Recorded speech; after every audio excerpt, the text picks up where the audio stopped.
आकाशवाणी गोरखपुर से समाचार दर्शन।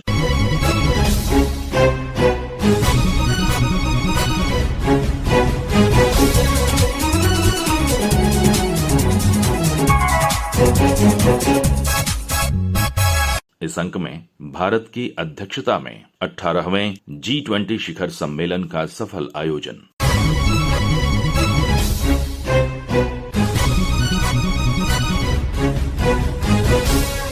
भारत की अध्यक्षता में इस सप्ताह नई दिल्ली में G20 शिखर सम्मेलन का सफल आयोजन हुआ। इस शिखर सम्मेलन में दिल्ली घोषणा पत्र को सर्वसम्मत से स्वीकार किया गया। साथ ही अफ्रीकी संघ G20 समूह का 21वां सदस्य बना। इसके अलावा भी शिखर सम्मेलन की कई उपलब्धियां रहीं। इन पर अंतर्राष्ट्रीय मामलों के जानकार और दीनदयाल उपाध्याय गोरखपुर विश्वविद्यालय में राजनीति विज्ञान के प्राध्यापक डॉक्टर महेंद्र कुमार सिंह से बात की आकाशवाणी संवाददाता आदित्य शुक्ला ने। आइए इसे सुनते हैं। G20 का कार्यक्रम बेहद सफल रहा है। हम ये जानना चाहेंगे कि G20 के कुछ प्रमुख उपलब्धियां क्या हैं? देखिए, निश्चित रूप से जिस प्रकार भारत ने G20 जो आज विश्व का सबसे प्रभावशाली एक मंच है, सबसे बड़ी जो अर्थव्यवस्थाएं हैं उनका प्रतिनिधित्व होता है इस मंच में, उसका सफलतापूर्वक आयोजन किया। और इतना ही नहीं किया, भारत ने अपनी अध्यक्षता में सभी इन 20 देशों को एक साझा घोषणा पत्र के लिए भी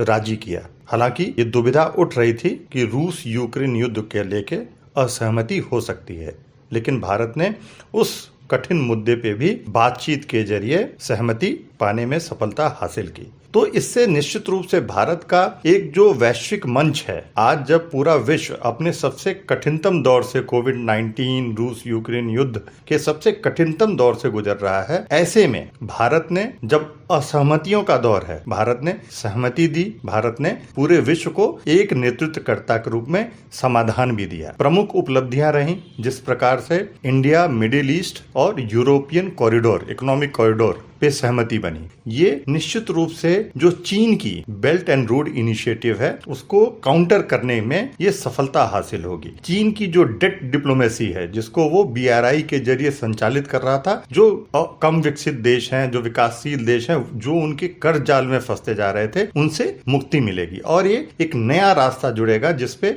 सभी जो कॉन्टिनेंट्स हैं एक दूसरे से पास आएंगे, ट्रेड रिलेशनशिप बढ़ेंगे। इसके अलावा इस कॉरिडोर में सिर्फ रेल और शिप नेटवर्क की ही बात नहीं है, इसमें हाइड्रोजन फ्यूल को कैसे लाया जाए, हाई केबल नेटवर्क को कैसे जोड़ा जाए, तो ये तमाम चीजें हैं जिससे जो इसीलिए ये बहुत ही महत्वपूर्ण उपलब्धि है G20 की। इसके बाद भारत ने जो बार बार एक समावेशी वैश्विक व्यवस्था की बात की है, इंक्लूसिव ग्लोबल ऑर्डर की बात की है, उसी को आगे बढ़ाते हुए 55 अफ्रीकी देशों का समूह है, जहां पे ज्यादातर विकासशील और कम विकसित गरीब देश हैं, उनको G20 में अफ्रीकन यूनियन को सदस्यता दिलाने में सफलता हासिल की है। तो भारत ने अपने एजेंडे पे काम किया है। एक जो है मझे हुए नेतृत्वकर्ता के रूप में भारत ने G20 में ये कार्य किया है। इसके अलावा जो हमने one earth one family one future की बात की, हमने कहा कि सस्टेनेबिलिटी होनी चाहिए अगर हम अर्थ को संजो के रखना चाहते हैं पृथ्वी को। तो उसके बाद हमने बात की कि इंक्लूसिवनेस होनी चाहिए। अगर हम पूरे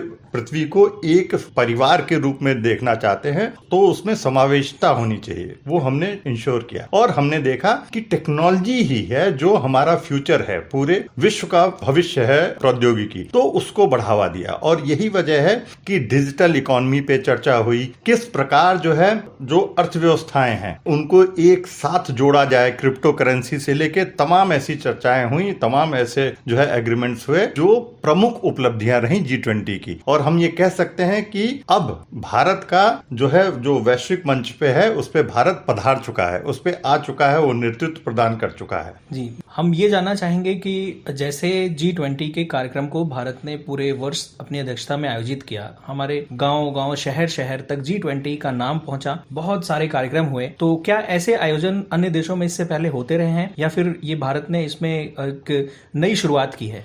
नहीं, देखिए, पहले जो आयोजन अन्य देशों में हुए वो गवर्नमेंट टू गवर्नमेंट एग्रीमेंट्स और टॉक्स के बेसिस पे होते थे। पहली बार प्रधानमंत्री नरेंद्र मोदी के नेतृत्व में विदेश नीति को गांव-गांव चौपाल तक पहुंचाया गया। और सिर्फ अगर हम सरकारी बैठकों की बात करें तो करीब 60 जो है शहरों में 200 से ज्यादा बैठकें आयोजित की गई।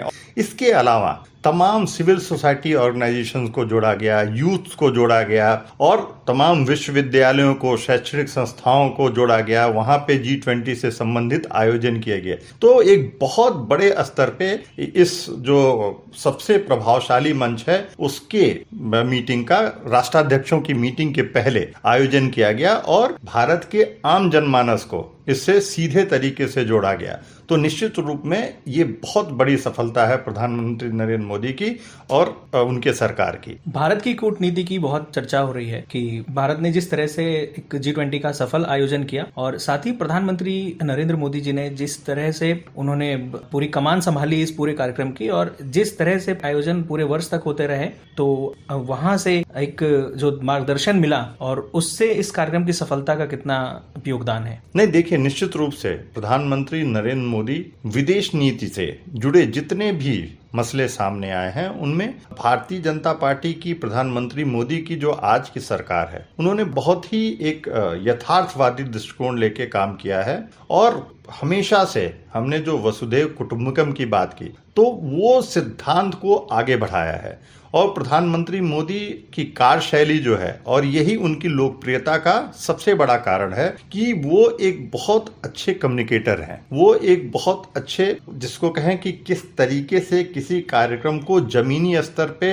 आम जनमानस को जोड़ना है, वो बहुत अच्छे तरीके से जानते हैं और यही कारण है कि G20 जैसा एक सम्मेलन कहें, जो राष्ट्राध्यक्षों का सम्मेलन था, वो एक जन जन का आंदोलन बन के उभरा और पूरा ऐसा लग रहा था कि पूरा देश उसमें कहीं न कहीं से, कोई टीवी के माध्यम से, कोई जो है डिजिटल प्लेटफॉर्म पे, कोई जो है मोबाइल के जरिए उस पूरी जो है आंदोलन से जुड़ा हुआ है। और जिस तरीके से प्रधानमंत्री मोदी ने व्यक्तिगत रूप से, अगर हम राष्ट्राध्यक्षों की मीटिंग की बात करें तो उनका स्वागत किया, जिस तरीके से वो जो महामहिम राष्ट्रपति ने जो रात्रि भोज दिया, वहां पे जिस तरीके से राष्ट्राध्यक्षों और जितने भी अंतर्राष्ट्रीय संगठनों के जो प्रतिनिधि थे, चाहे IMF हो, वर्ल्ड बैंक हो, बाकी जो संगठन थे अंतर्राष्ट्रीय, उनके प्रतिनिधियों से जिस तरीके से वो गर्मजोशी से उनका स्वागत किया, निश्चित रूप से जिस तरीके से पूरा का पूरा जो आयोजन स्थल था भारत मंडपम, अपनी देखरेख में जिस तरीके से प्रधानमंत्री नरेंद्र मोदी ने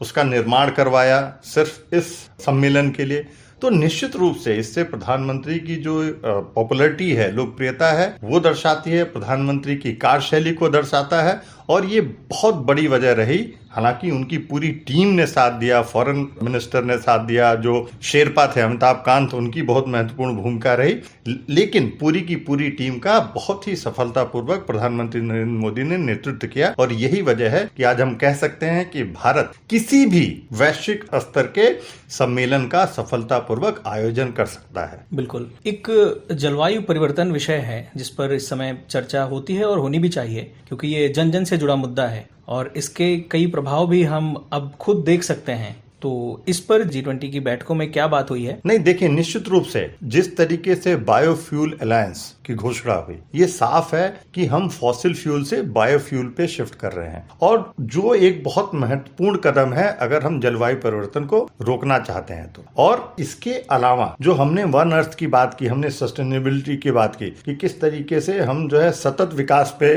बल देंगे, तो ये बहुत प्रमुखता से G20 पे उठाया गया कि और इसका बोझ सिर्फ और सिर्फ जो है जो डेवलपिंग कंट्री है उन पे ना आए और ये कोशिश की गई कि जो विकसित देश हैं वो इसका बोझ उठाने की कोशिश करें।